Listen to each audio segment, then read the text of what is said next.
Back here on CBS Sports HQ, the NFL trade deadline is just 8 days away, and we've already seen some big moves go down ahead of it. We saw D-Hop to KC, Amari Cooper over to Buffalo, Devontae Adams going to the Jets, and so on and so on. And we're going to discuss some other big names that we could see on the move and what contenders at this point of the season should be doing at the NFL trade deadline.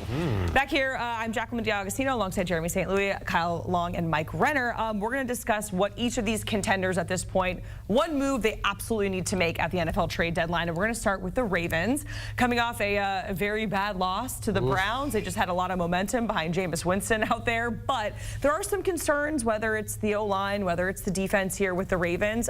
Mike, what is one move that Baltimore needs to make at the trade deadline? That's in just 8 days. They need to get a corner, and not only because they have injuries right now, but even with that, they could use a veteran in that secondary. And to me, Jonathan Jones from the Patriots, probably the best corner on the market. There's not a lot of guys that make sense that would be available for trade, but he's one of them. A vet, has played good football throughout his career, can play on the outside or the inside in the slot, just gives them depth at this point. Because I watched Jalen Armour-Davis, who was, a guy who they drafted the top 100 a few years back, just get cooked by the Browns receivers that ain't been cooking anybody this year. So I am worried if Marlon Humphrey, if Nate Wiggins are out for any length of time about this pass defense that's been the worst in the NFL in terms of yards per game. That ain't going to fly in the AFC playoff picture. So adding a vet corner is something they need to do. Okay. Let's talk about the Lions. Yep. Sitting at 6-1. Big win yesterday, put up the 50-burger on the Titans. No Aiden Hutchinson, he's out for the year. At the game, got a huge ovation at the game yesterday. Why are you at the game, by the way? In your post-surgery, I've been in that state a number of times. It's very painful. The last place you want to be is the stadium, but good on him for going. He's in there. I'll say this: they obviously need to get a pass rusher. Do they? And I'm not going to throw out names like Max Crosby and Myles Garrett and stuff like that. What I'm going to say is go get a guy like Zadarius Smith, who is a veteran presence, who's a savvy player, who not only will be an instant upgrade for your edge rushing room, but somebody who can help bring along some of these young guys who are getting more reps and more reps. And when it comes time for playoffs, you need a guy who can get home at the quarterback. And he's played in the NFC North before. He's been on a number of teams in the NFC North. I think this might complete everything except for the Bears for that group. But I think if you want to be the Lions and take your team to another level, you don't need to get Max Crosby. You already have the best team in the National Football League, and that could set you back a little bit on the compensation aspect. But you get Zadarius Smith, a veteran. He's not going to be too expensive, and he's an immediate upgrade. I think it makes sense for the Lions, who are going to have to rush the passer. They can score points. Let's get after the passer now. I'll say this. I think it goes a little bit against the Lions' ethos to go out and say, not next man up. We want someone else to come into our locker room. But I've watched their edge rush the past couple weeks. It ain't good. They're not winning their one-on-ones on the outside when they have them. They're having to create pressure on the interior via blitz. And that's fine. You can do that. But long-term, you're going to face someone who's going to be able to take that away, make you pay for bringing all those blitzes. And so that one piece, like a Zadarius Smith, could put you over the edge. Let's talk about the Niners, because this is a team that has been hit really, really hard by the injury bug. We know Brandon Ayuk is out for the season. They're still waiting for Christian McCaffrey to come back. The NFC West, it's a very, very tight race. We have a handful of teams that are sitting right there at 500. Mike, what moves could they make to kind of separate themselves in that race in the division? I think they could make a very familiar move and go get Chase Young. Yet again, he's on a one-year deal. He wouldn't cost that much coming over from the New Orleans Saints. He has 30 pressures this year. Nick Bosa leads the 49ers with 31.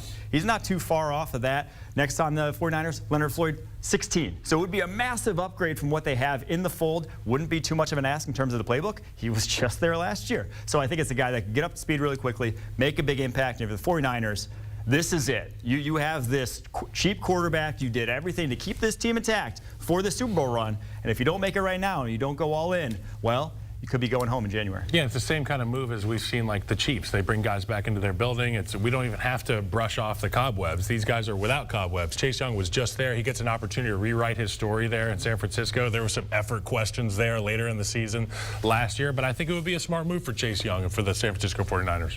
All right, well, the Texans were able to hold off the Colts and stay on top of the AFC South. In terms of pressing needs, we know what the Colts need, the oxygen tanks for their quarterback, pretty much. But in terms of the Texans, what do you think the Texans need here at the deadline? Well, I mean, it was somebody to help out C.J. Stroud other than Nico Collins. Nico Collins goes out. Stephon Diggs goes out yesterday with a non-contact injury. So now you're looking at the receiver issues. And who's the guy we've been looking at that might be overlooked? Mike Williams, you know, for the New York Jets. He's a guy that got thrown under the bus a few weeks ago. He was probably looking at Expedia tickets to get out of town because he was so embarrassed. Well, you know what? What's the best revenge? Wow. You go to a place like Houston, you get involved with an offense like Bobby Slowick's with C.J. Stroud, the quarterback position, and your value goes up immediately. I think the Houston Texans would benefit greatly, obviously, from having a guy like Mike Williams in their lineup. And Stroud in particular is great into tight windows. When guys have a defensive back hanging all over him, he could put it on their receivers' leverage. He doesn't have those guys that win those one-on-ones right now. Mike Williams, decidedly that type of wide receiver. So Mike Williams might be on Expedia looking for deals to go to Houston. Let's talk about your Packers, Mike, because I know we were talking a lot about the Lions and the NFC North, but the Packers they're right there in it, despite Jordan Love is dealing with an injury after that win over Jacksonville. Typically not huge players at the trade deadline, but does this feel different this year to you? It could be. They've not been historically doing a lot of things, but I think under the Gutekunst era, they've changed their stripes in a number of different ways, and this could be one of them, especially just getting a small piece to put them over the edge. And the guy I would highlight for that is someone like a Josh Uche.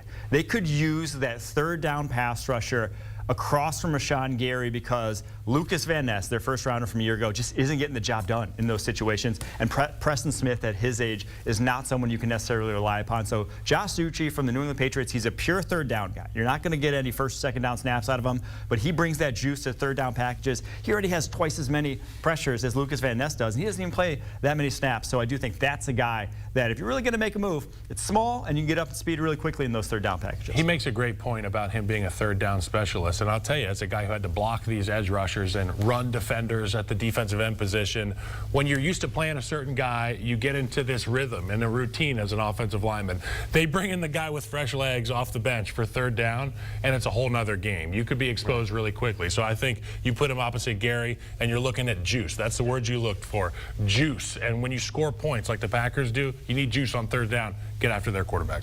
Finally, let's talk about the Washington Commanders. We're all still reeling from that Hail Mary and that big win. Yeah, sorry, buddy. Sorry, Kyle. We had to bring it up again. We're going to every chance we get. Kyle was telling us during the break it's been very quiet. 18 hours. It's a tough night. Tough night. So for the Commanders, I mean, they put themselves in a great position here to win the division, making a playoff push. So what is a move that the Commanders could make to kind of improve on? Well, they can take Tyreek Stevenson. I'm just kidding.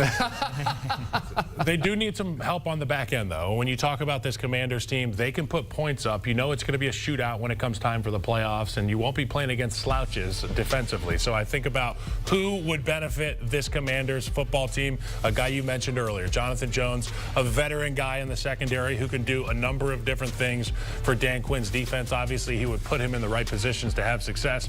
I just think about this Commanders team. If they can cause a couple takeaways, turnovers for opposing offenses, they're going to be tough to beat because this guy, Jaden Daniels, is unbelievable. Dan Quinn's got this defense punching up every week and playing really, really well. I'll just say this, though, about the Commanders. You said Jaden Daniels is unbelievable, but this is year one of a 5-year rookie contract, which is called, the holy grail in the NFL when you have that guy who's a guy at the quarterback position getting paid as cheaply as Jaden Daniels is compared to the rest of the league. So I'm not mortgaging any draft capital for this year. I'm thinking about year 2, year 3, year 4. How can I build the championship contender around him then? And if it's going to take a 3rd, 4th, 5th rounder this year, I may pause and say, I want that pick. I want the guy who that could be to help my roster in the years in the future. Wouldn't it be fun, though, if we were just like, I'm not a Washington fan, but, just push a couple of the chips. Push a couple of the chips out there, for Jaden Daniels and that defense, give him some help on the defensive side of the ball. You could be looking at a team that could really make some noise. I'm not just talking about get to the dance. I'm talking about, do a little dancing, too.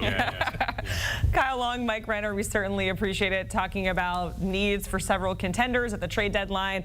Kyle, I'm sorry that we had to, keep bringing up the Hail Mary and the Thanks, don't talk to me ever again. It's okay, yeah. Noted, my friend. The conversation continues on NFL Today. Join the guys Sundays at 12 Eastern on CBS.